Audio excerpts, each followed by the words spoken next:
Hi, folks. Hope you are okay. God bless you. Love to everybody out there. It's good to be with you. I'll just read the scripture. Our Lord Jesus Christ. And it's good to be with you. There's a link here if anybody wants to come on. I don't know if anybody will want to come on, but there we are. There's the link. You never know. Yeah, let's read the scripture. John chapter 11, verse 25. Jesus said unto her, I am the resurrection and the life. He that believeth in me, though he were dead, yet shall he live. I am the resurrection and the life. He that believeth in me, though he were dead, yet shall he live. Yeah, I've just been on a show with Mansoor and Isham, Hashim, sorry, and a sheikh and another nice guy. So I was on this Dawah Team show, and I was able to have a chat with them concerning questions concerning a book I've been reading, Yasukadi. And it was very interesting, and I just want to give my take on it. First of all, it was a very likable discussion.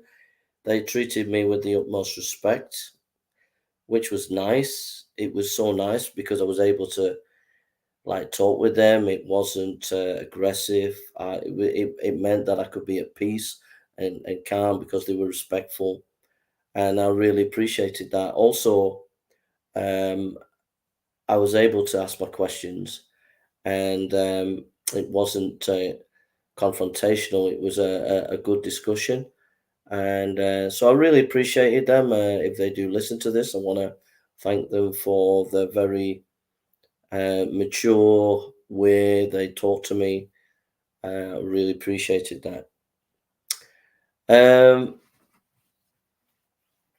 But I brought up some questions, and I just want to pick up on a few things that I disagreed with. I didn't want to push back too much because I didn't want to get into an aggressive posture. So I kind of was, they were gracious to me, so I was being gracious to them, So I didn't push back too much, but I did bring up a few things. I brought up the issue concerning the Quran being eternal. Do they believe it's eternal? And they were saying that the Quran was uncreated, and so they were saying that the Quran is part of the attribute of God. So I didn't think that was satisfactory. I didn't think it was satisfactory because you have in the history of Islam major debates where imams are killing each other. People are killing each other for this on this different view. Some people are killing. I think I've got it here.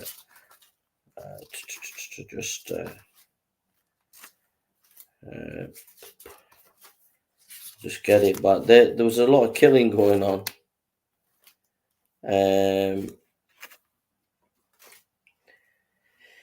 Yeah, so you've got Ibn Habal 241, believe the Quran was not created, but then you've got Imam Malik 179 AH. If you don't believe Quran eternal, cuts head off. Okay. Then you've got Imam Hash Safia 204 AH. You are a disbeliever if you say Quran is created.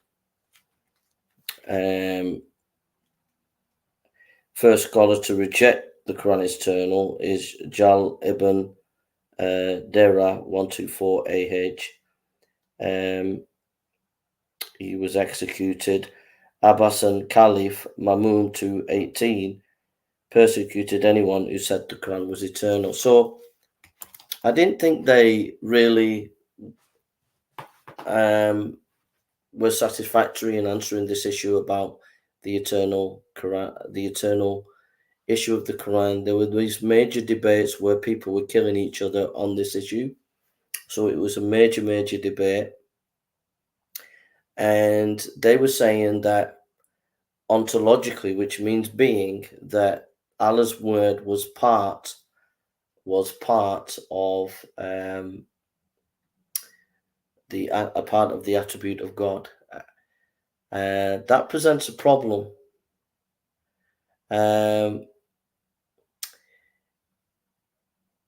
Because the word of Allah, yeah, comes forth from Allah.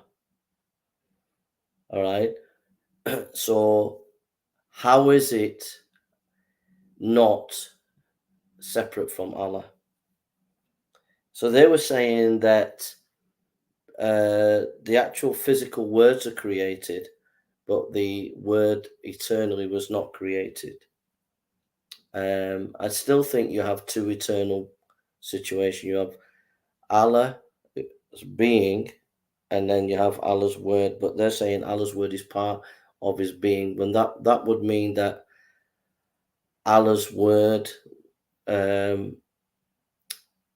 it would destroy, from their view of Tawhid, it would destroy any distinction within Allah. It would destroy the distinction of word and Allah. So I didn't think they satisfactorily dealt with that issue. I still think they had theological questions and problems with it. So that's number one. Number two, I don't think they dealt with the issue concerning Allah is nothing like his creation. And then it says Allah has hands and feet. This was mentioned. I listened to what they say, and there was a sheikh that mentioned stuff, but I don't think they adequately realized the major tension that this has. That there's a major tension in Islam where it says Allah has hands and feet, and Allah is nothing like his creation. And they were minimizing it and saying it's not that big a deal, and it is a bigger deal. It's a major contradiction. And it was such a big contradiction that early on in Islam, there was massive debates about it. So when you're talking about Tawhid, well,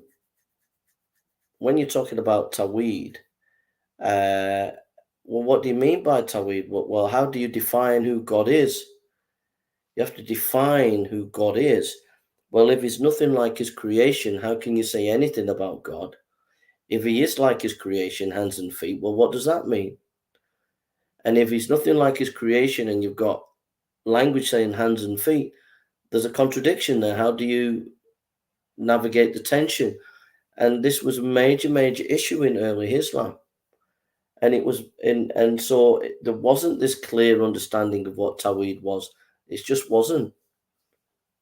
So I think the sheikh, and I think the white guy there, and I think the two they were all Muslim, but the two Hashim and Mansour, I don't think they really tackled that topic in depth and dealt with it in depth. They minimized the tension and they minimized the issue. And then thirdly, Mansour said that there was these clear contradiction with the Trinity, and throughout church history, they debated that. But Tawhid and who God is was very clear right at the beginning of Islam. And I think that was just not true. And he was saying that everything that we need to know about God and the nature of who God is was very clear, and it was in the Quran, and it's in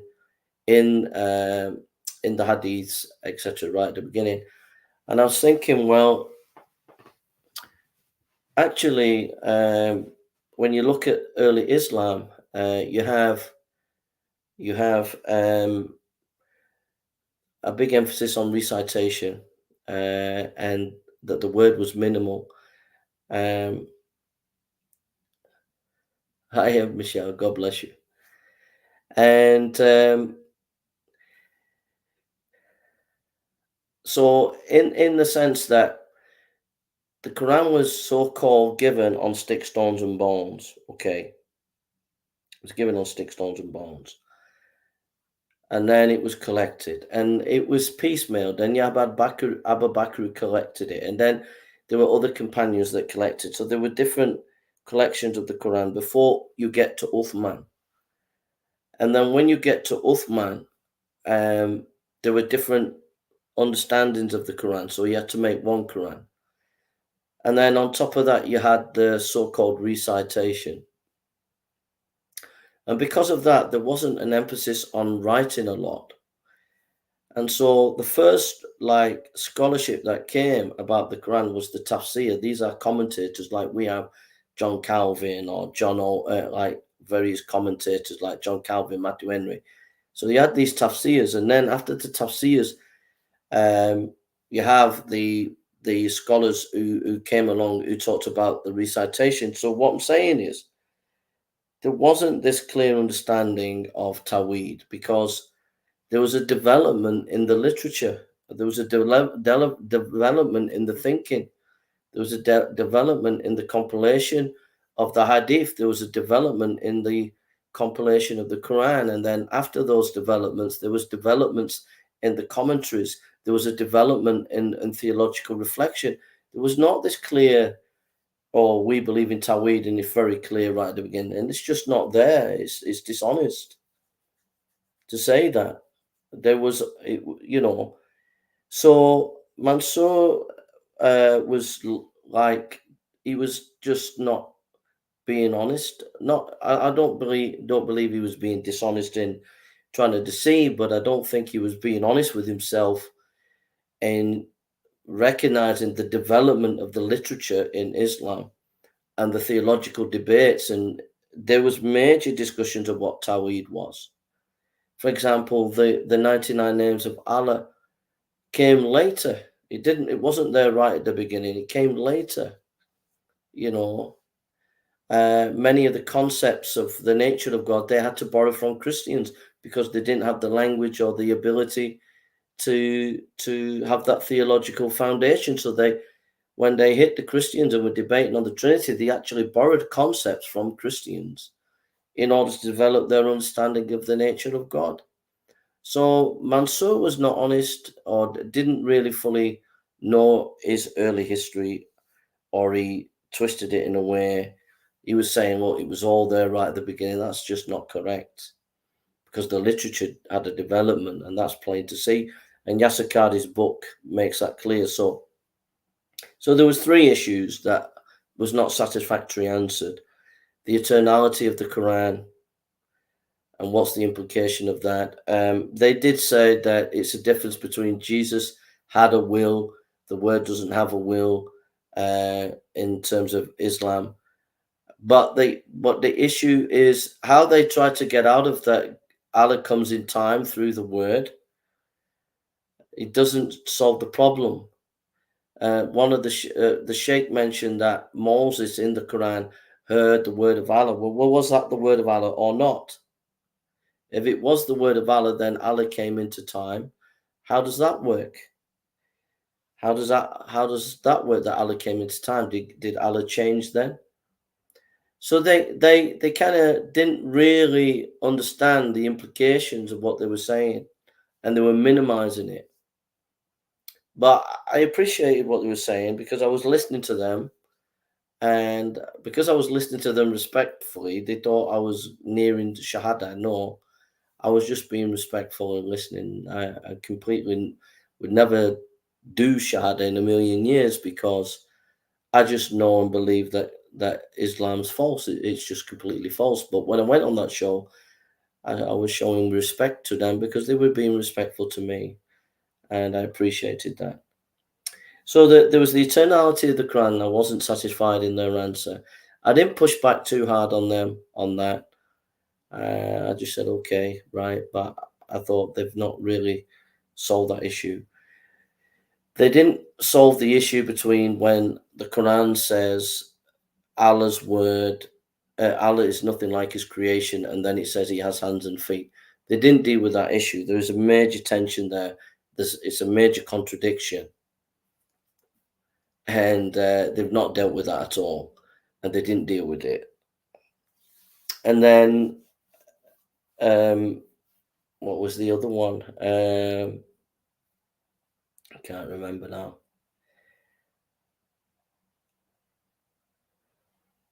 Yeah, the development of Islamic theology. It developed. It wasn't this holistic view that was already there in entirety. That's not true at all. It's not true.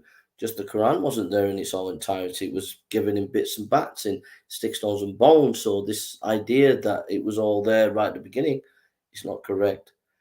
And then I didn't get to ask them, but when it came to recitation, they did mention the companions, the early companions was already there, but where amongst the companions do we have the seven ways of recitation? And they did say the seven ways of recitation were created. So you've got contradiction there. You've got the Quran is eternal, but these recitations are not eternal. So that's a contradiction. Um, what else was mentioned? The chap said it's about because I said I want to be study more and I enjoy studying, I enjoy the discussion and whatever. And he thought I was nearing Shahada or something, but I wasn't. I was just like being respectful. And he talked about talking to scholars and that. And yeah, I will talk to scholars. If there's any local Muslim scholars, I'll talk to them. But I don't necessarily. I understand that Yasakadi is not deemed kind of orthodox now, but his books opening me up to a lot of scholarship that the orthodox so-called Muslims um, agree. Um, and I think what I'm learning as I'm studying the books on their Aqidah, their creeds, and I'm studying stuff from their history. And what I'm learning is there's a can of worms there that it's opening up a lot of stuff that that they hide from us, that they keep from us, and it's only strengthening my faith as a Christian that Islam is not true, and what I'm learning, what I'm seeing, it's verifying everything that I believe as a Christian that Islam is not true. I mean, I know Christianity is true. I know the Bible's the word of God. I know Jesus is the Son of God without question. And everything I read and study about Islam and every discussion I have confirms to me more and more that Christianity is true and Islam is false. I don't need to do that. I already grounded in my faith and know that Christianity is true. But what we need to realize is that Islam hides a lot of stuff from us. The Dawah teams hide a lot of stuff from us. Hides a lot of stuff from us.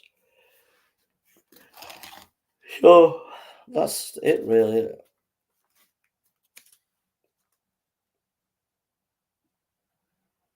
And when he talks about the Moor or something, his name is the white chap. He talked about you know learning about these weird sects, but getting to line with like what the majority view is. But one thing that is interesting is at different points in the history of Islam, different views were seen as orthodox. So in the issue of the Quran is eternal, right at the beginning, there were like 550 scholars that believed the Quran was eternal. And then there were scholars that believed the Quran was not eternal, and they took control, and it's going backwards and forwards like that. So yeah, so I enjoyed the conversation. Wasn't convinced what they were saying. I appreciate they treated me with respect. Um,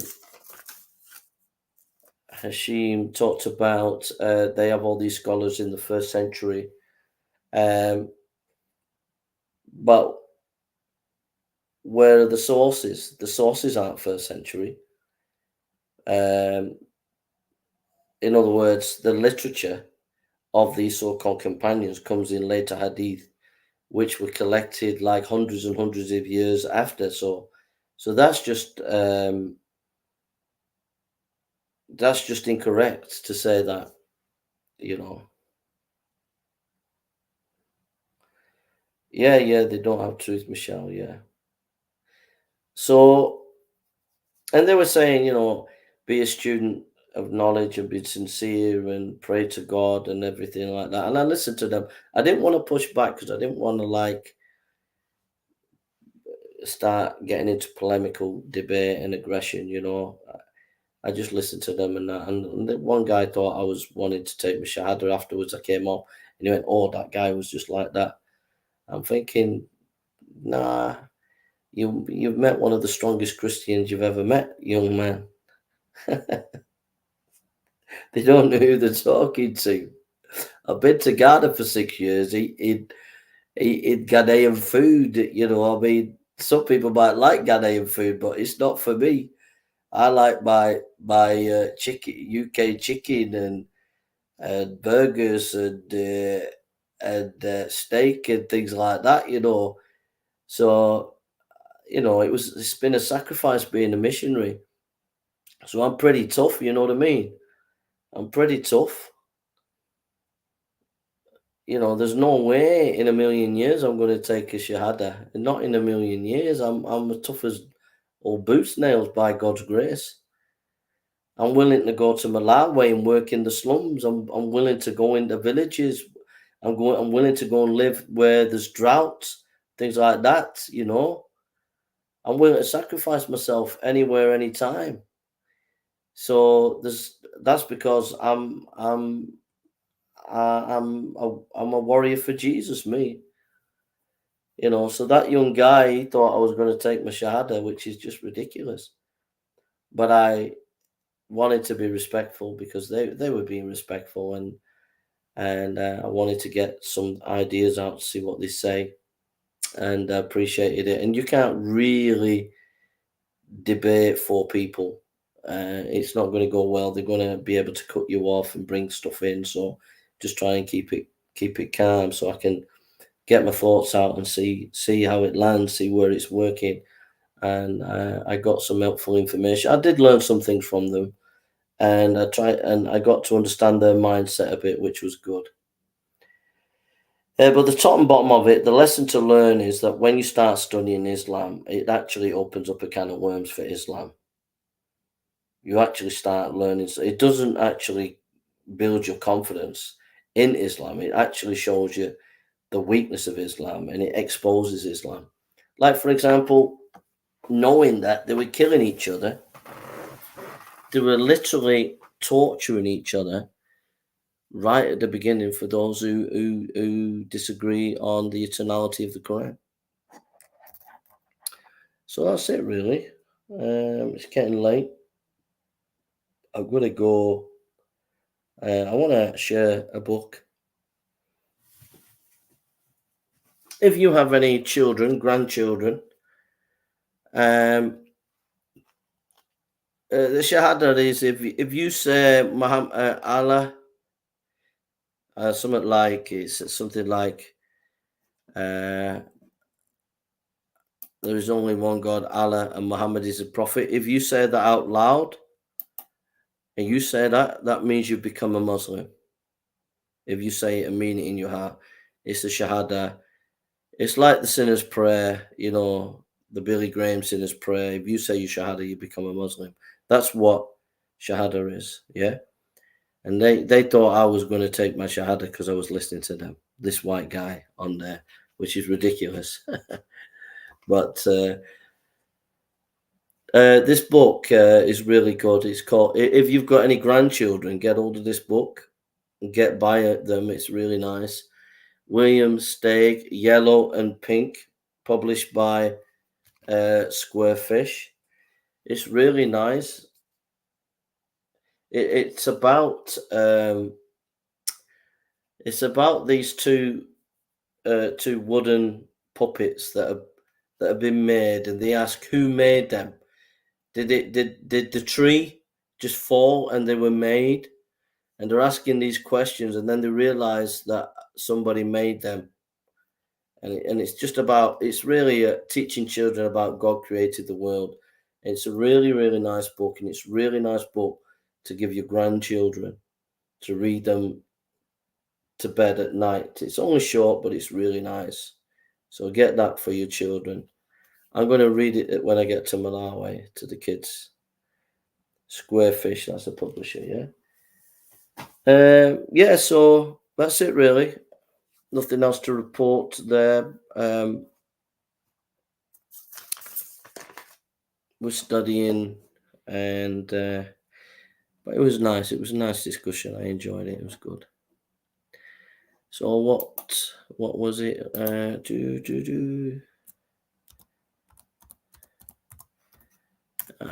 was it? It was. I'll just see what it is.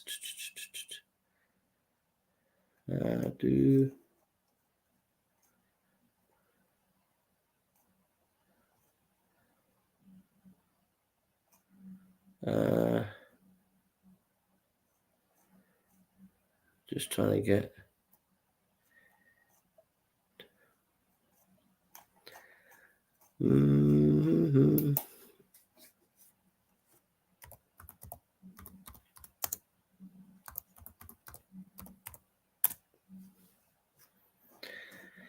Yeah, it's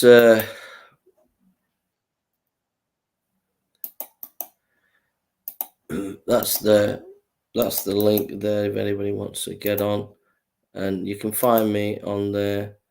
I was on about 20 minutes, but that's the link there if anybody wants to have a look at my discussion with them. It's on.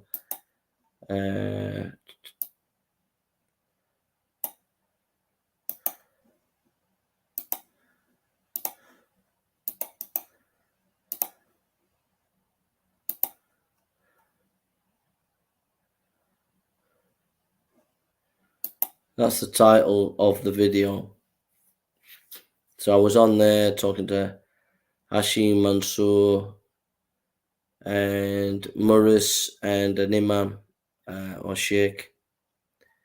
And yeah, so that's the title there. If you want to go and watch it. But it was a nice conversation. I got some points in to make them think, but they're just so brainwashed in their position. They can't even. You know what's sad? I can read their material, listen to them, and reflect, but they can't read our material, listen to us, and reflect. They're so brainwashed. It's unbelievable. And the Moors guy, the guy who's called Murray's, he's completely, he's saying that they're scholars, they know so much, they know so much, they know so much, and you're just thinking, it's kind of like Gnosticism. All these scholars have got so much knowledge, and so what about our John Calvin? What about John Gill? I mean, John Gill. If you want to talk about scholarship, look at John Gill,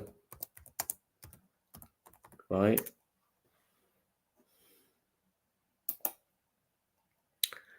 So if you want to talk about Christian scholarship,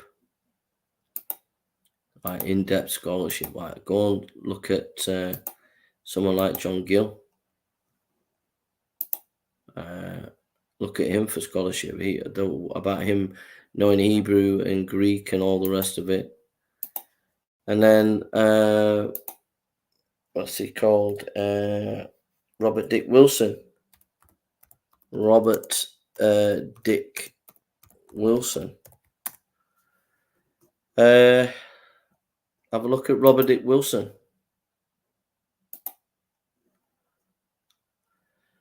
I mean, if you want to talk about scholarship, Robert Dick Wilson knew 40. Wilson learned. Listen to this.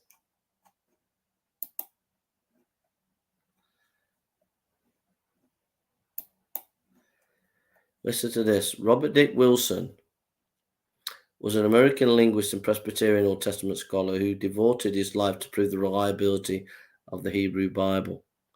In his quest to determine the accuracy of the original manuscripts, Wilson learned 45 languages, including Hebrew, Aramaic, and Greek, as well as all the languages into which scriptures have been translated up to 600 AD. Wilson was born in India, Pennsylvania, and proved himself an outstanding language student. Wilson became professor of the Old Testament at Western Theological Seminary, later known as Pittsburgh Theological Seminary, where he had done some of his graduate studies. In 1900, he returned to Princeton as the William Henry Green Professor of Semitic Languages of Old Testament Criticism. Throughout his career, he opposed the higher criticism, but he learned 45 ancient languages. And the Muslim guy was talking about the Muslim guy was talking about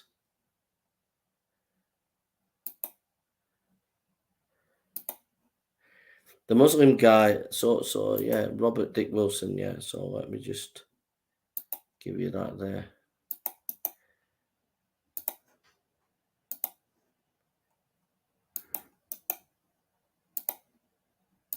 So the Muslim guy was all about, oh, our scholars, they're so deep, so deep. Yeah. Can they match Robert Dick Wilson? 45 languages included Hebrew, Aramaic, and Greek. You know what I mean? So, we want to talk about scholarship. Let's get going. So, yeah, so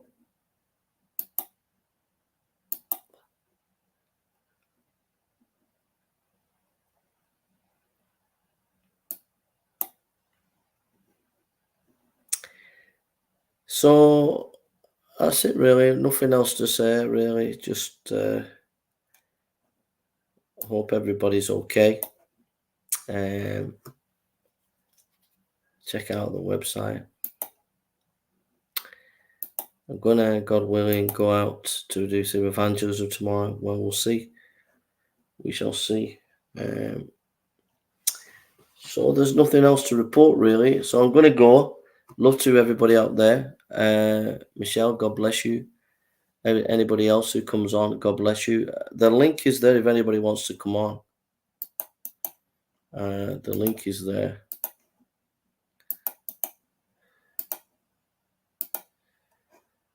The link is there. Yeah. All right. Take care and God bless everybody. May God be with you and may God bless you, and take care and hope everything's okay with you all, and God bless you all.